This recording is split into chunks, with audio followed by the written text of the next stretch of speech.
সুপ্রিয় দর্শক শ্রোতা সবাইকে অনেক ধন্যবাদ জানাচ্ছি। আজকে একটা গুরুত্বপূর্ণ বিষয়ে কথা বলবো, সেটা হচ্ছে ইউএসএর যে ট্যুরিস্ট ভিসা আছে, যেটাকে তারা B1 B2 বলে, সে বিষয়ে কথা বলবো।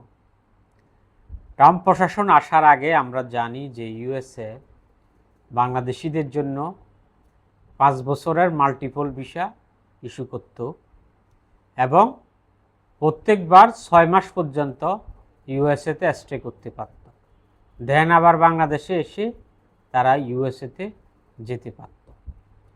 তা আমরা জানি যে এই নিয়ম এখন আর নাই। এখন হচ্ছে ইউএসএ বাংলাদেশ সহ কিছু দেশের জন্য পাইলট প্রকল্প হিসাবে তারা বন্ড সিস্টেম চালু করেছে। বর্তমানে বাংলাদেশিদের বন্ড দিয়ে ভিসা হচ্ছে, সেটা বেশিরভাগ ক্ষেত্রে 3 মাসের সিঙ্গেল এন্ট্রি ভিসা দিচ্ছে। এবং বন্ড কত নির্ধারণ হবে সেটা হচ্ছে যে আমরা জানি যে $15,000 পর্যন্ত বন্ড হতে পারে, এবং স্পেসিফিক ব্যক্তির জন্য কত ডলার বন্ড নির্ধারণ হবে সেটা সেই ভিসা অফিসারকে ইউএসএ সরকারের পক্ষ থেকে ক্ষমতা দেওয়া আছে। আমরা জানি যে ব্যক্তিভেদে $5,000, $10,000, $15,000 পর্যন্ত এই বন্ড হতে পারে।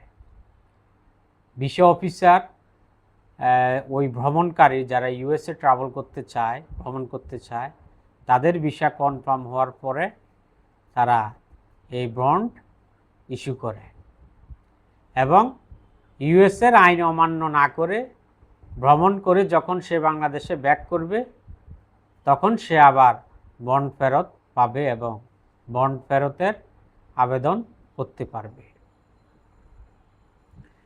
আর আরেকটা বিষয় হচ্ছে যে কারা কারা ভিসা পেতে পারে।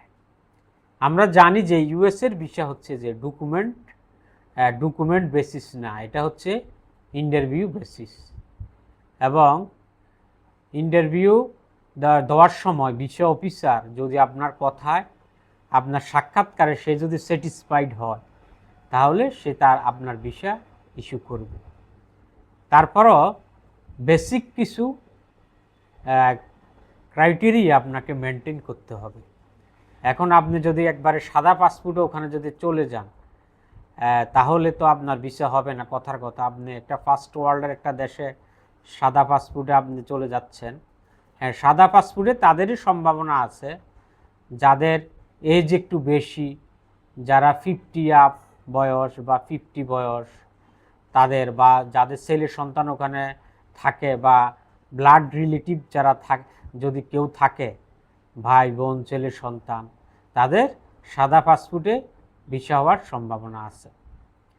আর এমনি যদি আপনার এজ যদি কম হয় তাহলে আপনার সাদা পাসপোর্টে ভিসা হওয়ার সম্ভাবনা কম।